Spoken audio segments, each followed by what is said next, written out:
Welcome to The Writing Life, the podcast for anyone who writes. My name is Steph. And I'm Peggy.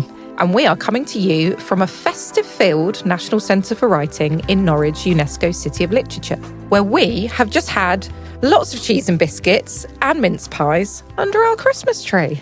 My first mince pie of the season, Steph. I think it was mine as well. That's very exciting. Love a mince pie. Why were we doing that out of interest? Well, we were meeting up with our neighbours, creative artsies, to share Dragon Hall with us. We all had a little gathering on our lunch break in the Great Hall at Dragon Hall, which is a gorgeous medieval merchants building. And yeah, lots of festivities and some little bit of what was it called? No secco. No secco, little fizzy number. Little elderflower fizz. Creative Arts East are a wonderful organisation to our listeners out there that, yes, as Steph said, they share the building with us, but they do all sorts of amazing work across the region, taking art around the place, dance, cinema, lots of different art forms that they work in. Lots of rural areas, don't they work? We recently collaborated with them on a beautiful project with Norfolk Libraries where we commissioned 2 poems, one by George Zertes and one by Marjorie Lutfi, and then translated those poems into 5 other languages, most spoken in the county, and they were shared via the library. So we love them and we love to celebrate them. We do, absolutely. And that kicked off December just right, didn't it? Just right. And this is our first episode of December, and in the spirit of the season, crime writer Nicola Upson delves into the themes and appeal, indeed, of crime novels set at Christmas. There's lots of ways to celebrate books at Christmas. Steph, what do you do? Do you put some Christmas books on your Chrissy list, or just books at large? Any books? So many books. Spend a lot of time in bookshops for Christmas, buying gifts and asking for books for sure. Also, the Giving Tree, which is a local initiative that's housed in Waterstones in Norwich. They give books to children in care, which you can donate each year. So that's closed for this season, but it happens every year. I always donate a book through that. That's always my first sort of present buying and giving action of the season. Yeah, I love independent bookshops, going into them, getting, whether it's vouchers or books, or I've even managed to get some books in stockings this year. So little books to really nice stuff into stockings. Yeah. And you and I both did the Giving Tree this year. Who did you buy for and what did they get? Well, it was very on form, wasn't it? So Peggy's asked this deliberately because she knows the answer. And the answer is that I bought a horror book for a young female horror reader who was, I think, about 12. So wonderful. I was reading all the labels. They have a little tree in the children's book section, and you can pick a label which represents a child in care and the book that they'd like to receive on Christmas Day. And yeah, I was like, oh, horror, young horror girly, that's me. How about you, Peggy? I think yours was quite on brand as well. I'm a fearedy cat, so it definitely wasn't horror. But yes, mine was a 12-year-old girl, funnily enough, and she wanted the Match annual album, and I was a 12-year-old girl who did indeed request the Match football annual for many Christmases, so I was only honoured to oblige. That's lovely, isn't it? And if you didn't get a chance to give to the Giving Tree, or you don't live in or near Norwich, there's still time to donate books. Book Bank is a brilliant, I think, national initiative. If you Google Book Banks, you can find food banks around the country that have a book donation station where you can donate books to people in need. Absolutely. Now, on to the main act, Steph. Who we got? So we have Nicola Upson, who is the author of An Expert in Murder, which was the first in a series of crime novels to feature Josephine Tey, one of Britain's finest Golden Age crime writers. Several of Nicola's novels have been listed for the CWA Gold and Historical Daggers, and Sorry for the Dead was a Waterstones Thriller of the Month. Praised as a perfect Christmas crime story by Elly Griffiths, Nicola's latest novel, The Christmas Clue, was published in September 2025. Nicola sat down with NCW's Caitlin Evans to discuss The Christmas Clue and how she tackled balancing festive cheer with page-turning twists and deceptive characters. Together, they touch on writing fiction inspired by real people, what drew her to writing a Christmas crime novel, and how to develop the ideal festive setting for a murder mystery. And now, with no further ado, we are very excited to hand over to Nicola Upson in conversation with our very own Caitlin. Hi, Nicola. Thank you for joining us on the podcast today. Caitlin, it's absolutely my pleasure. Thank you. How are you today? I know you've been on a little bit of a book tour and that's still ongoing. Tell us a little bit about that. Well, it's just started, really. The book we're going to talk about, The Christmas Clue, obviously it's very seasonal. It came out in September, but most of the events are kicking in now that everybody dares to say the Christmas word. Yes. almost half decent now. So yeah, we've done some local libraries. Some of them I've done on my own for the Christmas Clue. Some of them I've done with my partner Mandy Morton, who's also written a Christmas novella called Six Tales at Midnight in her series.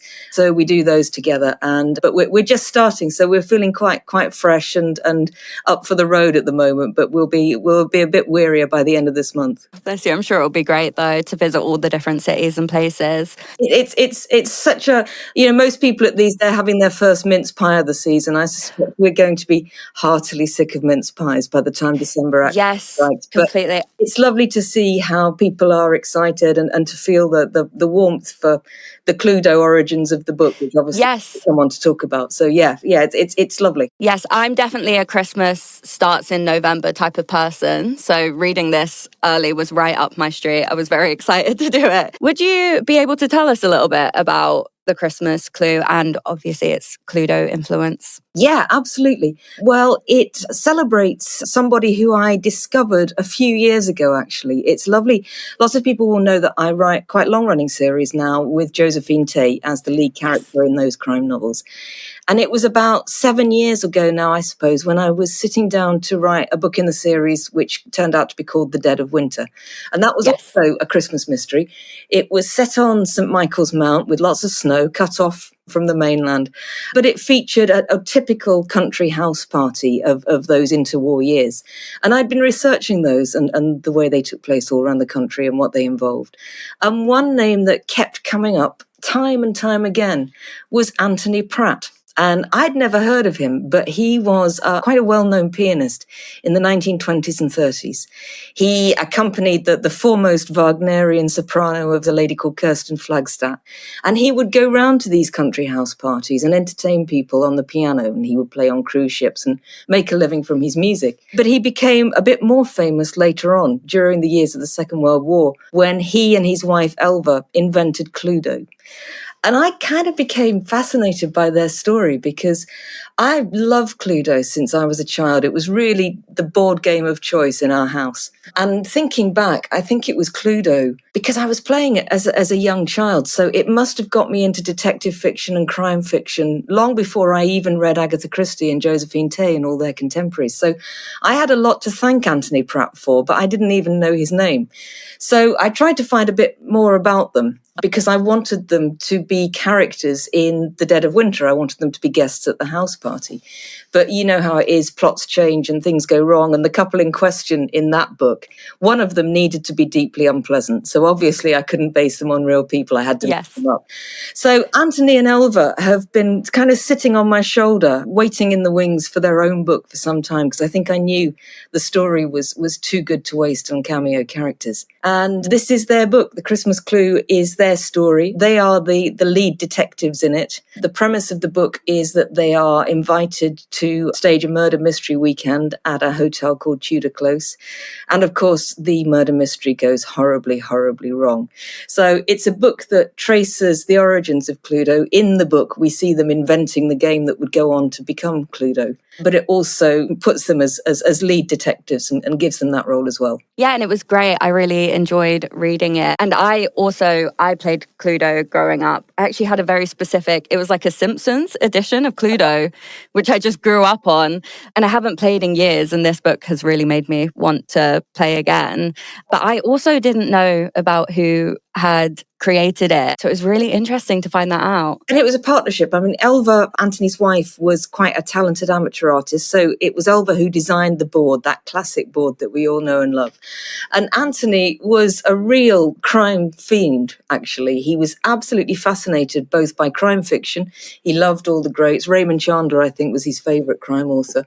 But he was also very, very interested in true crime. His daughter, Marcia, who I'm now in touch with through the book, tells me that you know, whenever they went on a family holiday, he would invariably point out the crime scenes of real taken place there. And during his career as a musician, he'd played at a hotel in Worcestershire where the very, very famous hanging judge, as he was known, Justice Avery, used to be a resident, and he would have a circle of avid listeners to all his tales of crime and detection and the legal wranglings in court. So Anthony kind of soaked all that up. And I think when you play Cluedo, you know it's been invented by somebody who had that kind of real fascination and love of detective fiction, because it was quite new when it came out, because it's all these elements of logic and deduction and elimination, which, if you think about it, are exactly the same. The way you play a game of Cluedo is exactly the same as you read a Golden Age detective novel. You start with a load of possibilities, a circle of suspects,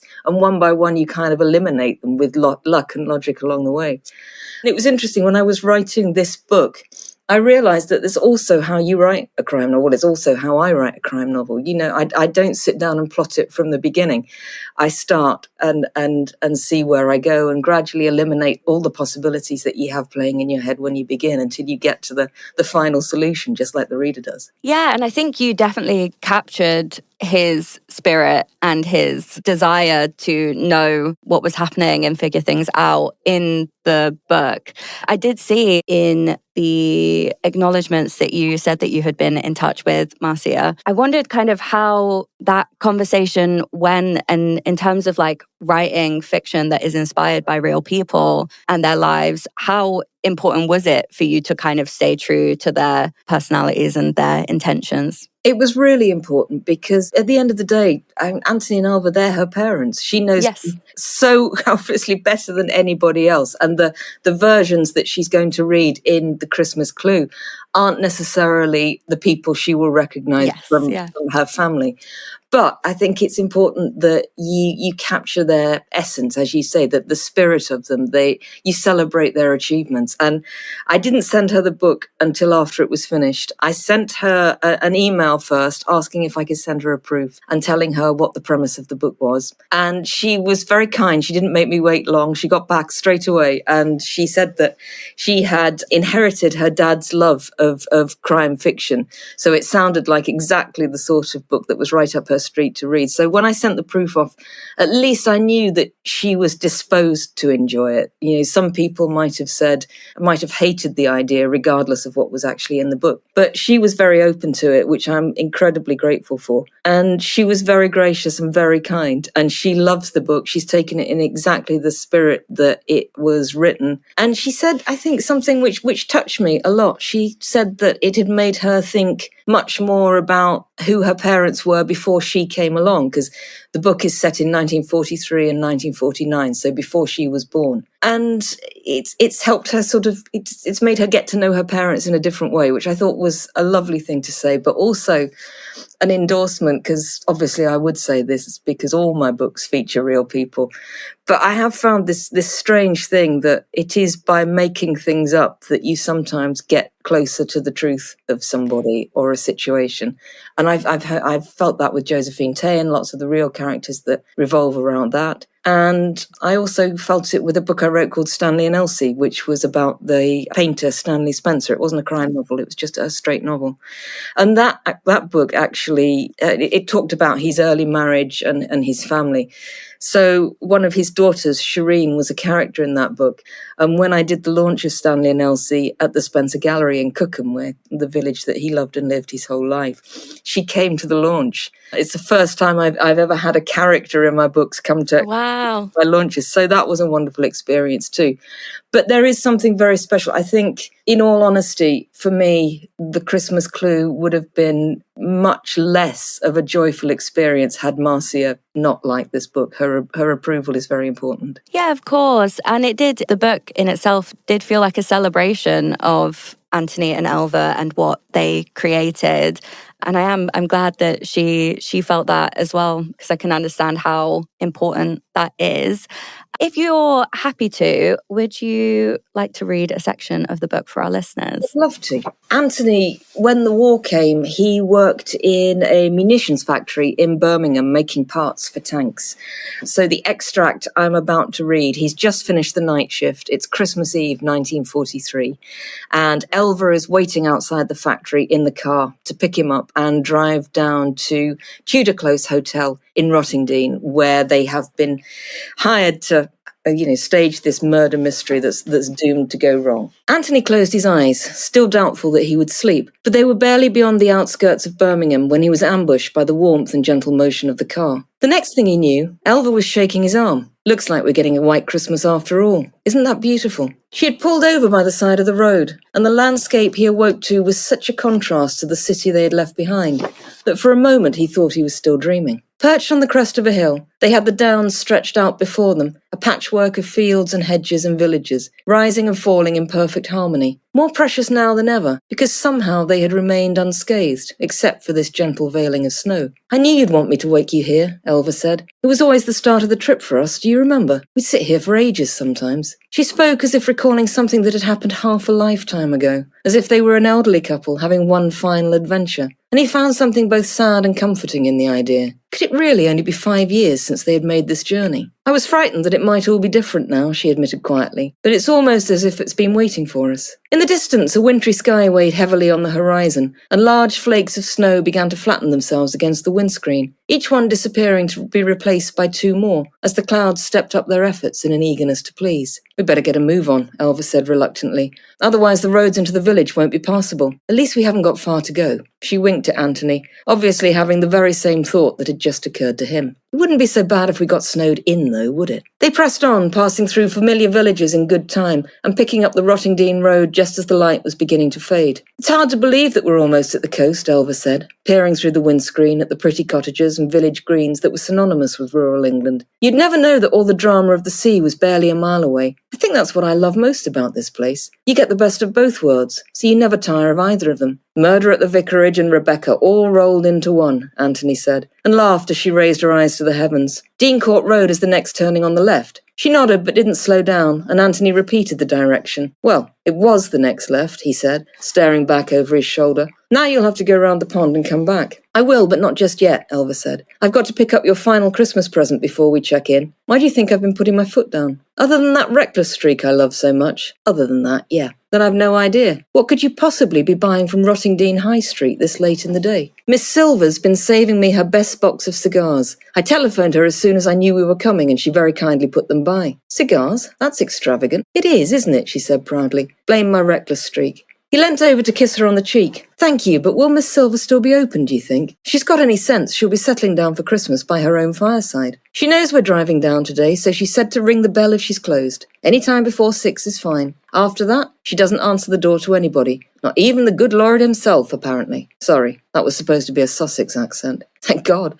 I felt stupid for never realising that Miss Silver came from Donegal." As soon as they turned onto the high street, they saw the lights from Miss Silver's sweet shop spilling out onto the pavement, a last defiant bit of seasonal cheer before the impending blackout. A car was parked outside with its engine running, and as they approached, a man left the shop and climbed into the passenger seat, clutching a box-shaped parcel. "I hope they're not my cigars," Anthony said. "My money would be on last-minute chocolates for his wife." Elva pulled into the space that the other car had just vacated, a neat dark rectangle amid the covering of white. "At least Miss Silver's not staying open just for us." The shop was one of a terrace of small cottages, identical to its neighbours except for the colourful array of sweets and novelties in the window and a discreet sign above the door. "Miss E. Silver, tobacconist and confectioner, established 1929. "You could trace my whole childhood in those jars," Anthony said, looking wistfully at the gobstoppers, humbugs and sugar mice. "Must be a lovely thing to own a sweet shop, don't you think? You'd only ever have happy customers." Elva looked sceptical. "I think you'd be bored to tears," she said. 3 months and you'd never want to look at another barley sugar." The bell rang over the door as they entered, and a chill wind blew into the shop with them, sending snowflakes scurrying ahead to the counter.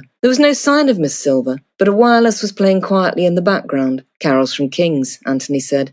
"Now Christmas really has started." The shop had been splendidly decorated for the season. A tree stood in the corner, dressed with beautiful, old-fashioned glass ornaments that probably came from Miss Silver's own childhood. And a doll's house took up most of the low table by the counter, ready with a box of tiny decorations that customers could amuse themselves in arranging. If he was cynical, Anthony would have said that the magic had been carefully designed to make children linger in the shop and appeal to their parents' weaker nature. But from what he could remember, Ethel Silver was a kind woman, a little child like herself, and he had no doubt that the efforts were well meant. "Look at this," Elva said, picking up a harlequin mask that was part of the window display. "It's from the very first Christmas murder mystery we hosted at Tudor Close. Do you remember?" "Of course. Miss Silver used to love them, didn't she? She was game for anything, too. Always threw herself into any role we gave her. Perhaps she's coming this year." "No, she isn't. I asked her when we spoke about the cigars and she said she couldn't face the Tudor this year. I wanted to ask why, but there was something in her voice that made me feel like I was prying." She put the mask back in the window. "I thought she'd have heard the bell. I wonder what's happened to her." Thank you. I really enjoyed the uncovering of everything throughout the novel. I actually don't often read crime novels, but this has really made me want to read more. Excellent. Yes. Much like a game of Cluedo, different pieces of information are revealed throughout the novel to kind of help us as the readers as well kind of uncover what is happening towards the end, what will be revealed. How much did the narrative evolve for you as you were writing? I know you said before that you were originally going to put Alder and Anthony into a different book. When you realized you couldn't do that, is that when you decided to create this instead and frame it around them? When I knew that there would at some point be a book that had Anthony and Elva in the starring roles. This came about quite unexpectedly through a number of different circumstances. I was in the middle of writing a book in the Josephine Tey series, and we started talking at Faber about a Christmas short, and they wanted a Christmas book for this year. They had one for next year, but they wanted one for this year. So I had to put Josephine down. She was sort of unceremoniously dumped for a while. I wrote this book in a couple of months, sort of this time of year last year. It was the perfect timing for it. It was the run up to Christmas, September to December. And I had such fun with it. I've never had so much fun writing a book. So there were two things going on. The first, obviously, with the Cluedo origins, there are more Cluedo riffs in this book than is probably decent for a book that's so short. There is a close circle of suspects which kind of echo some of the characters in Cluedo. There's a character called Colonel Coleman, which I'm not ashamed to say just made me chuckle for days. And so there are all the Cluedo origins, because Cluedo was quite different when Anthony and Elva first talked about it. It had a lot more players in it. So it had a grey and a silver and a brown and a gold. Colonel Mustard was Colonel Yellow, but that was changed because you couldn't associate cowardice with the military. And Reverend Green in the English, in the American version, had to be Mr. Green because a vicar couldn't be touched by the scandal of murder in America. So there's all that going on. There were lots of different weapons too. There was a bomb and a syringe and an axe and a cudgel and a poker. So the book shows all that. So there's all the Cluedo references. But then, as you say, yeah, there's a structured murder mystery within it. And it was a bit different for me because this is a short book. It's 35,000 words, whereas a Josephine book would normally be around 90. So I had to approach it in a different way. I had to be much more disciplined about what was happening when, because I knew I only had a finite number of words to play with. And unusually for me, when I started this book, I knew what the twist was. There is a big twist in this book. And so it wasn't so much a question for working out the plot as I go along, which is what I normally do. It was just holding my nerve with this big twist and making it happen and making sure it worked. And it's even different because usually in the house when a book is being written, I'll discuss plots with my partner Mandy and she'll know what I'm planning. But this time I didn't tell her anything because I needed to test that twist on her. I needed to know if it worked or not. So that's really kind of how this book evolved. And there was something magical about it. It was such fun to write. There is a dark thread that runs through the book, as you'll know, which I won't give away, but it's quite a painful book in some places because I didn't see any reason. All my books have that kind of darkness to them. And I didn't see any reason to kind of hold back just because it was Christmas on that, because I think we do all feel a bit more at Christmas. All those emotions, whether sadness, happiness, they're all heightened a bit because of the pressures of that time of year. So that comes out, but the book is unashamedly fun. And I couldn't wait to get to my desk every day to get back to Anthony and Elva, which was lovely. And it was a revelation to me that you can actually write about characters who are happy and still make them interesting. So that was a note to self for the future, I think. And when it came in, it just landed perfectly at about, just a few words under 35,000. So there was something really special about the writing process of this book that was just everything worked towards it and went right from the start. Yeah, and I think the Cluedo aspect of it really contributes to the word count in that there's not a lot of time for these characters to be developed. And therefore, just about as much as you would know if you were playing a game of Cluedo about these suspects. Yeah. Obviously, you know a little bit more because it's Sure. in the nature of the writing. I found that really interesting because you would find out something about someone and then it would unravel quite quickly into something else. And I really enjoyed that aspect of it because in a game of Cluedo, there are a number of suspects in the game, and that was definitely reflected in this. Yeah. So how did you go about balancing those characters? I think I made a decision very early on, which again is different from some of my books, that there were only going to be two narrative viewpoints in the book. We were only ever going to be with Anthony or with Elva. Yes. Normally in a book, I would go into suspects' minds and we would hear from them and we'd know a lot more about their backstories. But I knew that 35,000 words, ideally a book that you can read in 1 or 2 sittings at a busy time of year, I wasn't going to have time to do that. So we get to know the characters exactly as Anthony and Elva get to know them in the real time of that Christmas weekend. And in some ways that can be quite frustrating because there's a character, Elva says herself at one point in the book towards the end, that she desperately wishes she'd been able to get to know one of those characters better, somebody who's made a very strong impression on her. But the time of, just like the Christmas weekend wouldn't allow for it, when you go to a Christmas weekend like that, you don't have time to get to know strangers very well, yes, but you know what's pertinent about them for that weekend. So hopefully it plays out realistically in Anthony and Elva's experience. And yes, and definitely felt authentic to the book and the setting, which we haven't talked about yet, but was a great thing. But it also felt like it was a way for the readers to be closer again to Anthony and Elva, the main characters, which is that this book stands or falls really on whether you like Anthony and Elva. So it was really important to me that they were engaging and they were with the reader. And I think, yes, although it's dark, I don't think it's giving anything away to say that it ends on a note of kind of warmth and hope and family, which is what we all want at Christmas or maybe any time of year. Yeah, definitely. I hope the reader feels like I felt when I was writing it, that no matter how dark it gets, if you stick with Anthony and Elva, all will be well. Yes, I definitely felt that throughout reading it. I really liked them as the main characters of the book.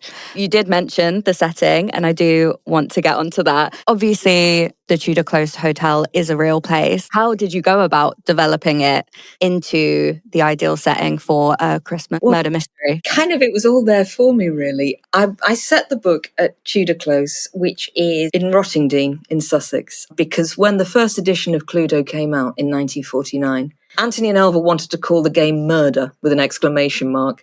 But Waddington's obviously got a bit squeamish about that. So they gave a sort of detective spin to Ludo and called it Cluedo. But the subtitle of the game when it first came out was Murder at Tudor Close. Yes. And Tudor Close at that time, as you said, was a really well-known hotel. It was described as the loveliest hotel on the south coast.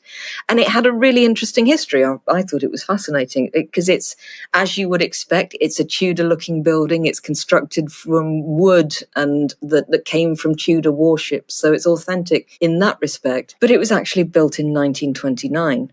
So when you look at it, everything you see is just not at all what you think it is. It's not the age-old building you think. And it was originally built as 7 individual houses, but they couldn't sell them after the war because they were too expensive. So they turned it into a hotel.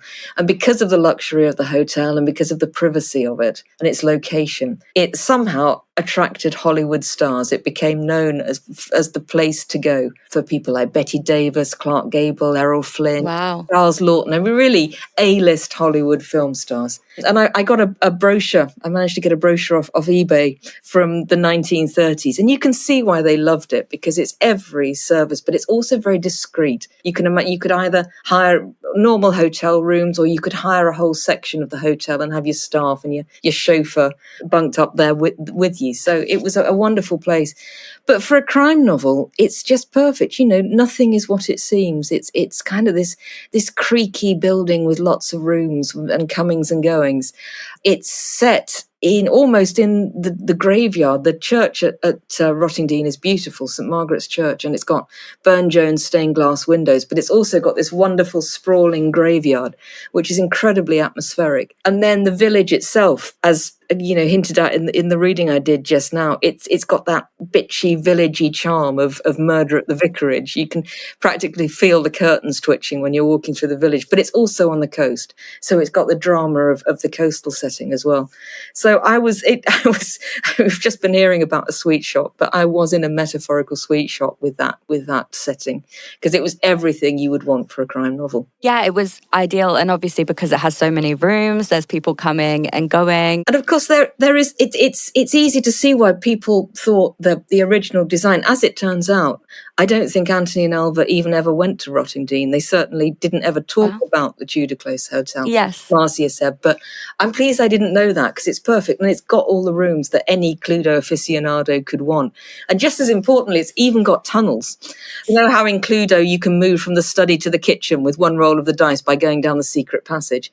Well, Rottingdean was very, very famous for its smugglers. They had a wonderful vicar there called the Reverend Hooker, who was also a famous smuggler. So there are lots of tunnels below the village. So there's even that to use. It really is kind of the living, breathing Cluedo board. Yes, I was going to ask that, because there is a secret passageway in the book, and I was wondering if that was a real aspect. I kind of thought to myself when I was writing it, I thought, can I really do something as corny as a secret passage? And then I thought, yeah, what the hell? Let's just go for it. Let's just have every kind of Cluedo reference we possibly can. It's fun. It's a Christmas mystery. And that was what was one of the other things that was joyful about the writing, really, that I could indulge myself in all those lovely things that are the trappings of Golden Age fiction, the maps, the floor plans, the secret passages, the locked rooms. So it was lovely. Yeah, and it was so much fun to read as well. And as you said before, there is also a dark thread running through it. How did you go about balancing those two things, like keeping it fun and festive whilst also having that dark thread running throughout? That's a really good question, I think, because it was probably the aspect of the book that took the most thought and the most planning, I guess, really. But in the end, I just had to go to what felt true for the characters, because Anthony and Elva, they are an ordinary couple. They did a remarkable thing, but they are an ordinary, happily married couple. So yes, they have the worries of wartime. They have the concerns of their own safety and everything that must have involved. But they also are very united. They make each other laugh. They do. I wanted those to feel real characters. I mean, in a way, they react like, any couple would. There's a moment where, there's Anthony, they're going down to breakfast in the hotel, and suddenly there's a scream from somewhere, and Anthony says, "Oh God, what now?" And I think it's that kind of reaction, which just is, it's not a detective's reaction to a crime, it's a normal person's reaction to something awful happening. And then again, the characters who are involved in this dark thread, it's just what you do when you write any crime novel, really. Because people say, write what you know, and a lot of the time that's true. But for crime writers, that's not really true, because most of us are lucky enough not to have experienced the violence and the darkness that we write about. So really, it's the most important thing is the empathy for those characters, no matter how briefly they appear. You've got to put yourself in their shoes and understand how that might feel, and read accounts by people who really have been through that.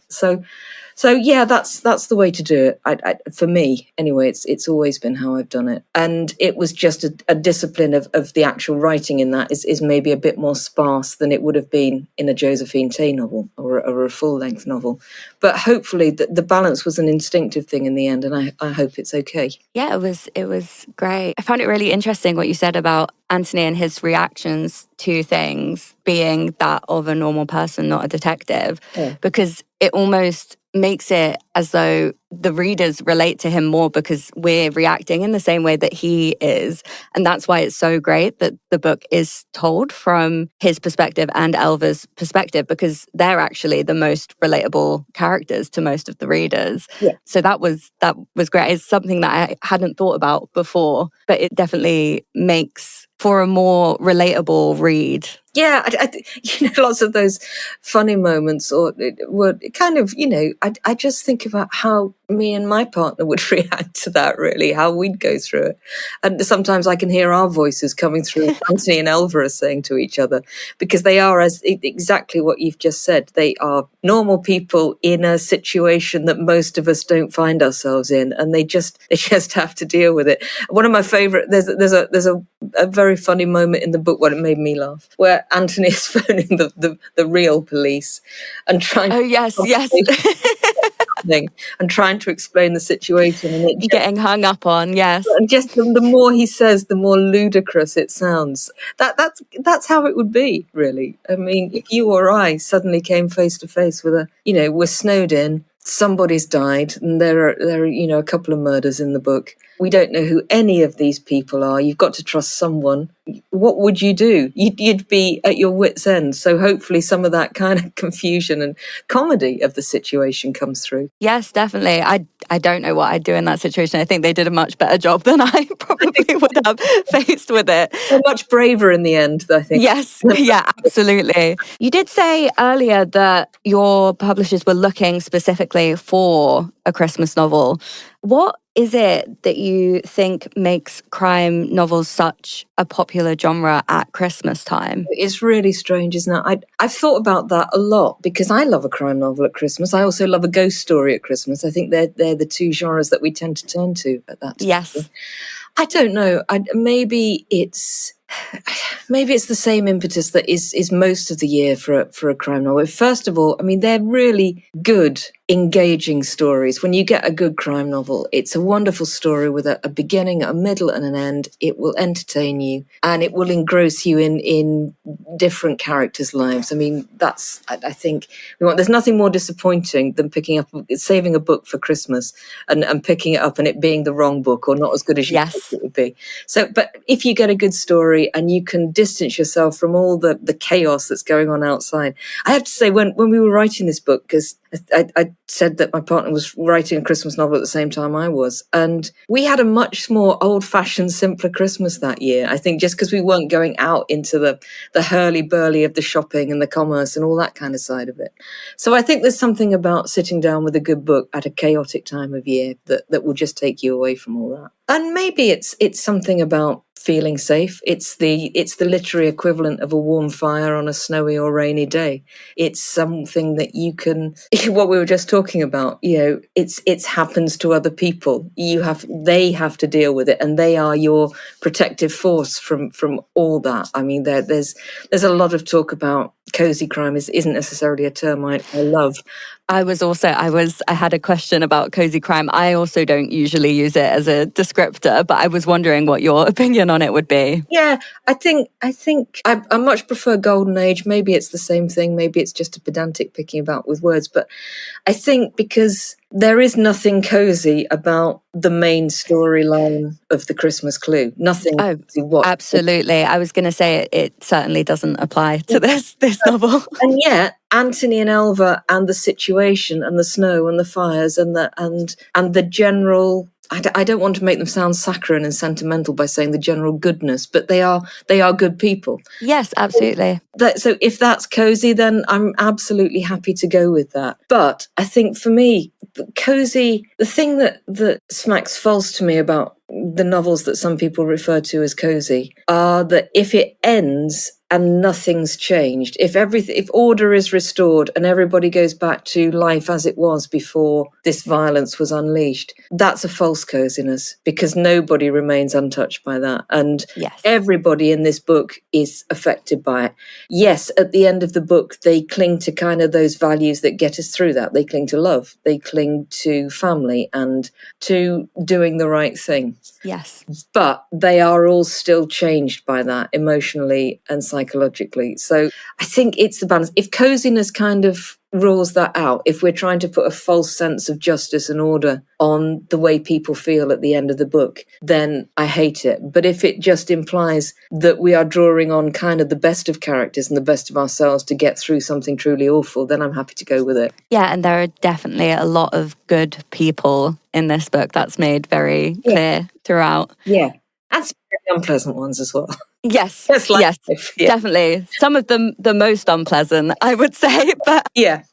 but the good people are really, really good. And I think that definitely, if there is an element of coziness to the novel, it definitely resides in those characters. And there's the trappings. I mean, you can't have a Christmas novel without the snow. I mean, we never get snow, or in Cambridge, we never. I know. So to be able to conjure up exactly the weather you want, the food you want, although it's slightly problematic in this because it's in the middle of the war and they're having to be quite creative with the rations. Yes. But, the cozy elements that surround it, all those kind of superficial but lovely things. Yes. I think every Christmas novel should have those. Yes, absolutely. Finally, when this episode airs, the world will be knee-deep in Christmas festivities, and listeners may be inspired to write a Christmas crime story of their own. Do you have any advice that you could share with them? Enjoy it, because that's what is most special, I think, about this book. It's what people respond to. I think they can tell that I had such fun writing it. And it's because books aren't always enjoyable to write. They're not fun. All the Josephine books, there's been a moment where I've hated it because it's not the book I wanted it to be, or I've been in absolute despair because I didn't know where I was going next. So, and it's satisfying and it's hugely rewarding. And I love writing those books, but they weren't the fun that this is. So I would say to anybody who wants to write a Christmas book, just put your shoulders down, enjoy it, go with every indulgence, every seasonal cliche you think you can, but just make sure it's got a strong story at its heart. Yes, thank you, Nicola. As I said already, I'd like to end by saying that I definitely recommend our listeners pick up or gift. There will still be time to gift a copy of The Christmas Clue this festive season. I really enjoyed the book and I had a lot of fun reading it. Thanks again for joining us today, Nicola. Thanks, Caitlin. It's been an absolute pleasure to talk to you, and a happy Christmas to you and all the listeners. Yes, you too. Thank you. A big thank you to Nicola Upson and to Caitlin Evans for their time. Make sure you pick up a copy of The Christmas Clue from your local bookshop or your library this season. If you have any questions or you want to get in touch with us, you can find us at Writers Centre on Instagram and Blue Sky.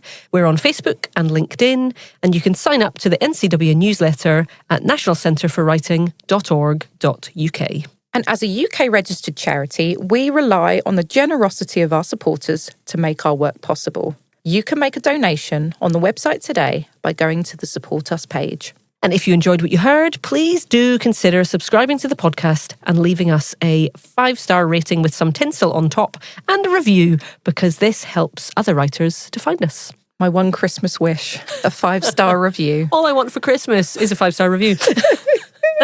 Thanks again. Keep writing. Happy holidays. And we will catch you on the next episode.